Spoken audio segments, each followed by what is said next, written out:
What kind of leader are you? Hi, this is Randy Kirk, Small Business Daily. Today we're going to be talking about leadership. I think the first time that I ever heard anybody discuss the subject of leadership, they had a very simple thing to say. A leader is known by the fact that there are people who are following them. So it's very simple. Are people following you? Are they following you, and what are the reasons why they are following you? So that's what we're going to be talking about today. If this is a subject that you think is useful and that maybe you'd like to hear more of, even after today, push the like button.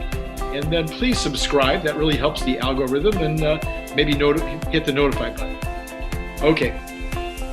Are people following you, and why? The beginning of that potential question is that you need to have a reason for them to follow you. Are you hoping that people will follow you just because you're handsome like me? Or because you're charming?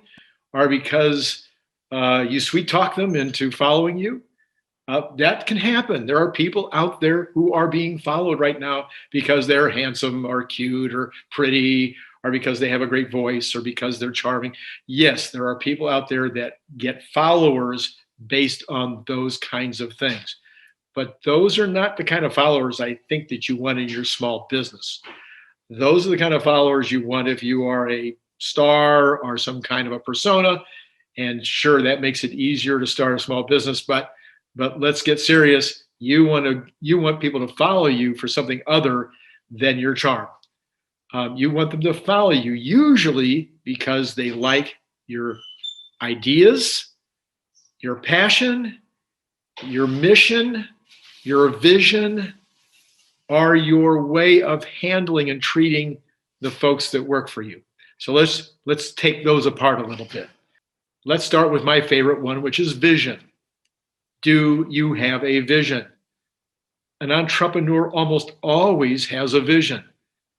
The entrepreneurs that I know, if you put a new product in front of them and they like the new product or the new service, within 15 minutes, they could come up with a vision for that product. If they liked it, even if they didn't like it, they could probably come up with a vision for that product.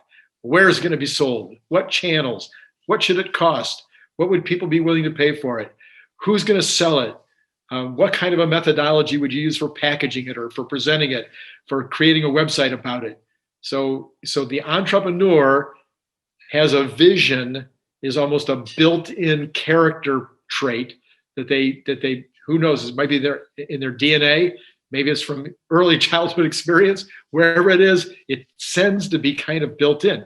Does that mean that if you haven't been that way in the past, you can't become someone who's a visionary? Absolutely not. I totally believe it can be taught or learned. There's tons of books on how to accomplish a vision, how to come up with a vision, how to become a visionary. A lot of it has to do with reading a ton and being up to date with styles and capabilities and what the country's doing and what other companies in the industry are doing. Being very visionary tends to mean that you are looking ahead. You're seeing the future based on the fact that you're care about the future and you're reading and paying a lot of attention to it. So the visionary then, I kind of ran down the list real quick, but if you're a visionary, you take the company concept, product or services, whatever it happens to be, and you develop a vision around that. The vision has to do, it might look like a business plan when it's done, but it starts as a vision. I can see that this product could do tremendously well on Amazon. I can see that this product could do really, really well in a retail store. I can see that this product or this service could do really well in the Midwest, but it's not going to do great in the West Coast. I can see that this would do great in Europe, but not necessarily in America. This is an item that should be imported. No, this is a product that we could 3D manufacture here in the States. This is a product that needs to be partially manufactured overseas and then assembled in the United States. All of these things are part of the vision. You may not be able to pull the vision together 100% yourself. You may need some others around you who have more knowledge in certain aspects. They're going to help you develop the vision. but getting the vision is the beginning of the task. And then how does the vision tie into something that you can communicate? So the fact that you know how to make it, or how to package it, or where it needs to be distributed, or where it's going to be distributed, what is going to be the vision that you're now going to communicate to others? Is this going to be something that is all about you making money? That doesn't work. Most people that are going to follow you are not going to follow you because they really want to help you make money. It just doesn't work that way. So, but they might get excited about a vision that's going to help a community. On some of my other videos, I've talked about my manufacturing business where we are in the bicycle industry, and our vision was we were enhancing the bicycling experience. That's what we were doing. Well, people can get on board with that. Elon Musk is going to transition the world into clean energy, renewable energy. That's a vision that people can get behind. So whatever you're selling, whatever services or products you're selling, believe me, there's a way to turn that into a vision. Tom's shoes, okay? He was just selling shoes. He knew that they had to be classy and cool and neat and everything else, but he added a vision on top of it. He said, one with one. Okay, you buy a pair of my shoes, and I will give a pair away to some needy child someplace. So what is your vision? If you want folks to follow you, you need to have a compelling vision. The mission statement is very much like the vision, but the mission statement might have a few more layers on it. Maybe it's 3 sentences long instead of 10 words long or 5 words long. But the mission statement goes into a little more detail of how you're going to get there. What are the pricing characteristics? Is this going to be the top of the line product? Is it going to be the cheapest product in its category? Is it going to be the first one that goes 100 miles on a charge, or 500 miles on a charge? Is it going to be something that is going to be stylistically so much cooler than anything that's out there that's why people are going to? So these things can go in your mission statement. For us, when we were manufacturing bicycle squeeze bottles and printing on them, our mission we were enhancing the bicycling experience, but our mission statement was to be the best printer of bicycle water bottles in the world. That was our mission statement. So that was underneath. Yes, we wanted to enhance the bicycling experience, but we also wanted to be the very best printers in the world. So now you get the idea. So vision and mission. So once you've got those two things, how are you going to communicate them? You got to communicate them to your top management as you try to hire them. You got to even communicate that to your lowest paid worker. You have to communicate it to all of your people if you want them to be followers as opposed to just coming in to get a paycheck. You want them to be following and excited about what you're doing. They are way more likely to stay at a company where there's a vision and a mission that they can get behind. Now you go, the next step down is strategic. Okay, how are you going to set your goals and set your strategies in such a way as you get buy-in from your followers? Okay, well, you can do that a bunch of different ways. My personal favorite is that you get buy-in by inviting at least your top people, and sometimes everybody in the business, to be part of the decision-making process on anything of consequence. So maybe you have brainstorming sessions where you bring them in, and the people that are most immediately affected by those changes, they're part of a brainstorming session. And at the end of the brainstorming session, you've come up with a great way to do it, and they feel as if they've participated, and in fact they have, in getting to the next level or making these changes. They're way more likely to want to implement something that they've been a part of and of creating. So you have buy-in from them. Let's say that maybe it's a little more top-down, and you've created something that you still need buy-in. So now you need your top managers to feel some ownership. You bring them in and you talk to them, because now you're going to ask them to go out and get everybody else to come along for the ride. So you talk to them, you ask them what difficulties they see, what opportunities they see, how would they change it, would they fix it, is there something they don't like about it? At the end of that meeting, hopefully everybody's on the same page. Once you've got your top people, your top leaders, all on the same page with you, they can go out and they can get the rest of the folks in the organization to go along, hopefully by using the same technique that you just did. They should be trained to do it that way. So now if you can get the whole organization with buy-in and with ownership, now you're a leader. That's exactly what leadership is. Another part of leadership is being willing to work harder, longer, at the worst job in the company.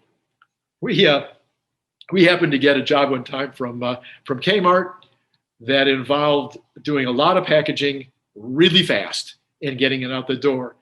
And so here we had, I don't know at that time, maybe 40, 50 employees, and we were lined up on the floor, all 40 or 50 of us lined up on the floor, passing the packaging and the product down this line.